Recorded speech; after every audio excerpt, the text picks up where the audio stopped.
The Book of Lamentations. Lamentations Chapter 1. How lonely sits the city that once was full of people. How like a widow she has become, she that was great among the nations. She that was a princess among the provinces has become a vassal. She weeps bitterly in the night, with tears on her cheeks. Among all her lovers, she has no one to comfort her. All her friends have dealt treacherously with her. They have become her enemies. Judah has gone into exile with suffering and hard servitude. She lives now among the nations and finds no resting place. Her pursuers have all overtaken her in the midst of her distress. The roads to Zion mourn, for no one comes to the festivals. All her gates are desolate, her priests groan. Her young girls grieve, and her lot is bitter. Her foes have become the masters, her enemies prosper, because the Lord has made her suffer for the multitude of her transgressions. Her children have gone away, captives before the foe. From daughter Zion has departed all her majesty. Her princes have become like stags that find no pasture. They fled without strength before the pursuer. Jerusalem remembers, in the days of her affliction and wandering, all the precious things that were hers in days of old. When her people fell into the hand of the foe, and there was no one to help her, the foe looked on mocking over her downfall. Jerusalem sinned grievously, so she had become a mockery. All who honored her despised her, for they have seen her nakedness. She herself groans and turns her face away. Her uncleanliness was in her skirts. She took no thought of her future. Her downfall was appalling, with none to comfort her. O Lord, look at my affliction, for the enemy has triumphed. Enemies have stretched out their hands over all her precious things. She has even seen the nations invade her sanctuary, those whom you forbade to enter your congregation. All her people groan as they search for bread. They trade their treasures for food to revive their strength. Look, O Lord, and see how worthless I have become. Is it nothing to you, all you who pass by? Look and see if there is any sorrow like my sorrow, which was brought upon me, which the Lord inflicted on the day of his fierce anger. From on high he sent fire. It went deep into my bones.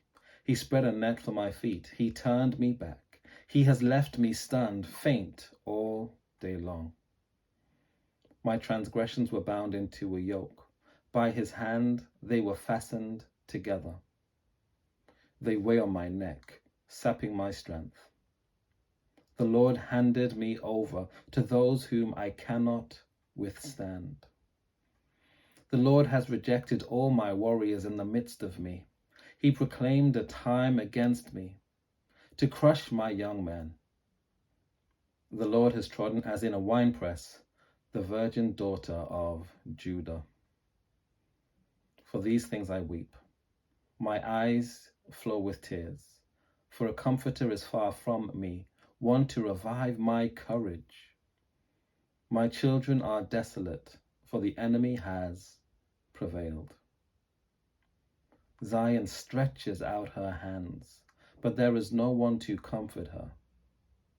The Lord has commanded against Jacob that all his neighbors should become his foes. Jerusalem has become a filthy thing among them. The Lord is in the right, for I have rebelled against his word. But hear, all you peoples, and behold my suffering. My young women and young men have gone into captivity. I called to my lovers, but they deceived me. My priests and elders perished in the city, while seeking food to revive their strength. See, O Lord, how distressed I am. My stomach churns, my heart is wrung within me, because I have been very rebellious. In the street, the sword bereaves. In the house, it is like death. They heard how I was groaning, with no one to comfort me. All my enemies heard of my trouble. They are glad that you have done it. Bring on the day you have announced, and let them be as I am.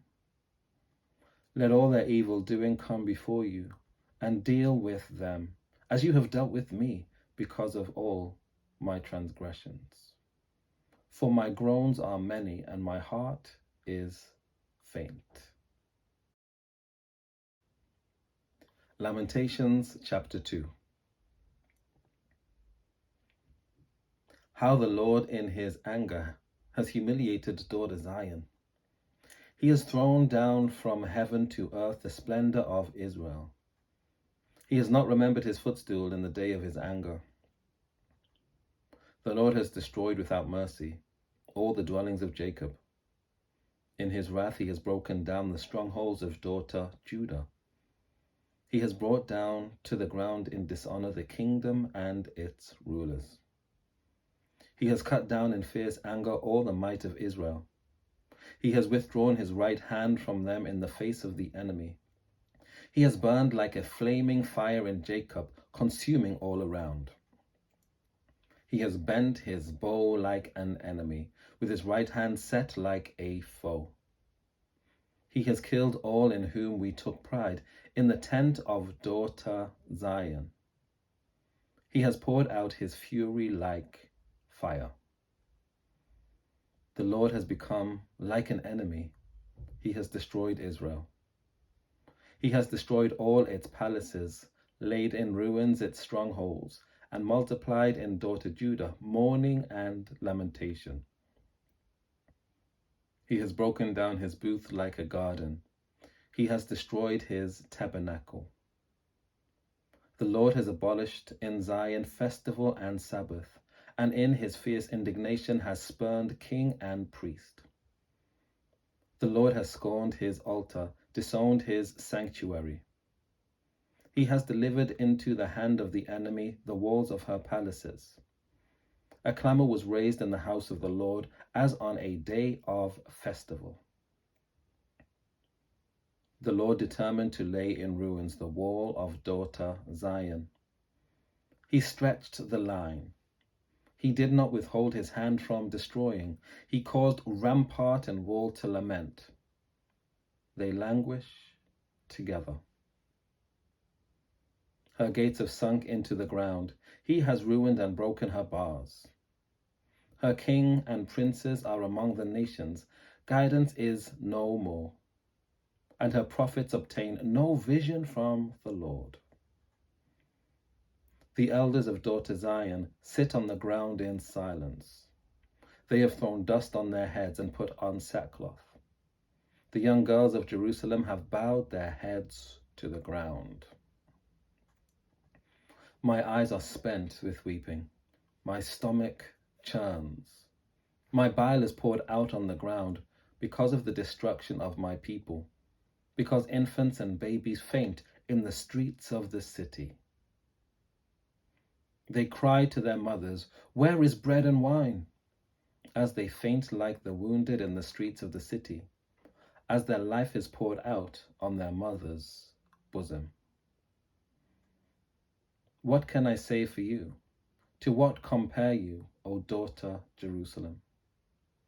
To what can I liken you that I may comfort you, O virgin daughter Zion?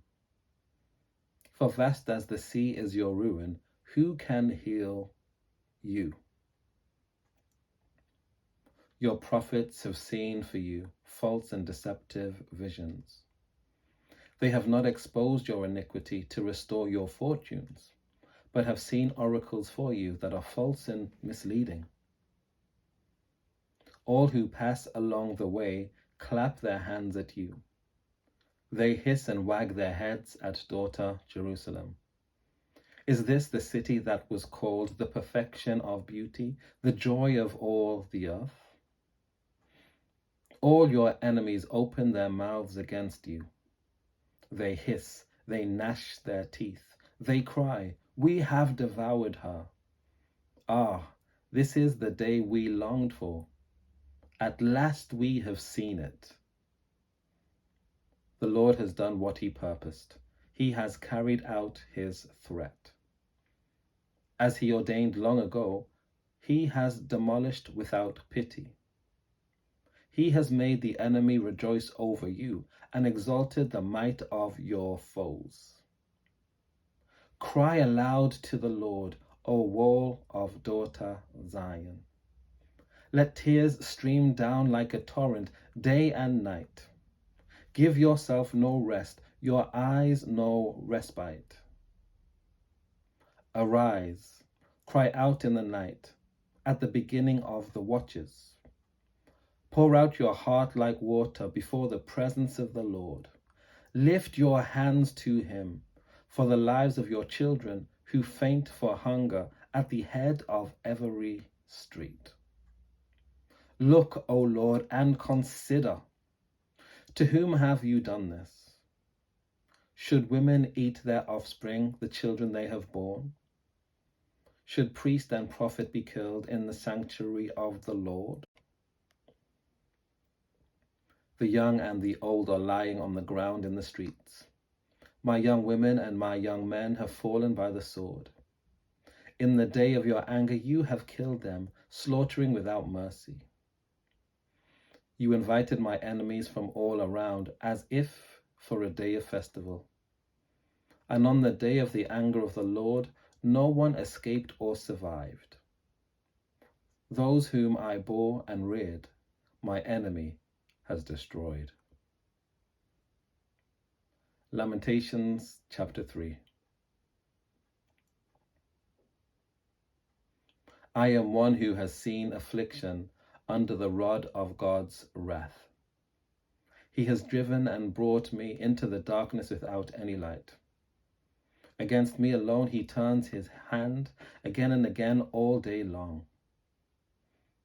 He has made my flesh and my skin waste away, and broken my bones.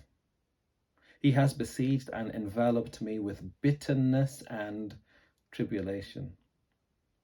He has made me sit in darkness, like the dead of long ago. He has walled me about so that I cannot escape. He has put heavy chains on me. Though I call and cry for help, he shuts out my prayer. He has blocked my ways with hewn stones. He has made my paths crooked. He is a bear lying in wait for me, a lion hiding. He led me off my way and tore me to pieces. He has made me desolate. He bent his bow and set me as a mark for his arrow. He shot into my vitals the arrows of his quiver. I have become the laughingstock of all my people, the object of their taunt songs all day long. He has filled me with bitterness. He has sated me with wormwood. He has made my teeth grind on gravel and made me cower in ashes. My soul is bereft of peace. I have forgotten what happiness is. So I say, gone is my glory and all that I had hoped for from the Lord. The thought of my affliction and my homelessness is wormwood and gall. My soul continually thinks of it and is bowed down within me. But this I call to mind, and therefore I have hope. The steadfast love of the Lord never ceases. His mercies never come to an end. They are new every morning. Great is your faithfulness. The Lord is my portion, says my soul. Therefore, I will hope in him. The Lord is good to those who wait for him, to the soul that seeks him. It is good that one should wait quietly for the salvation of the Lord. It is good for one to bear the yoke in youth, to sit alone in silence when the Lord has imposed it, to put one's mouth to the dust. There may yet be hope. To give one's cheek to the smiter and be filled with insults. For the Lord will not reject forever. Although he causes grief, he will have compassion according to the abundance of his steadfast love. For he does not willingly afflict or grieve anyone. When all the prisoners of the land are crushed underfoot, when human rights are perverted in the presence of the Most High, when one's case is subverted, does the Lord not see it? Take care. God bless. I'll see you next time.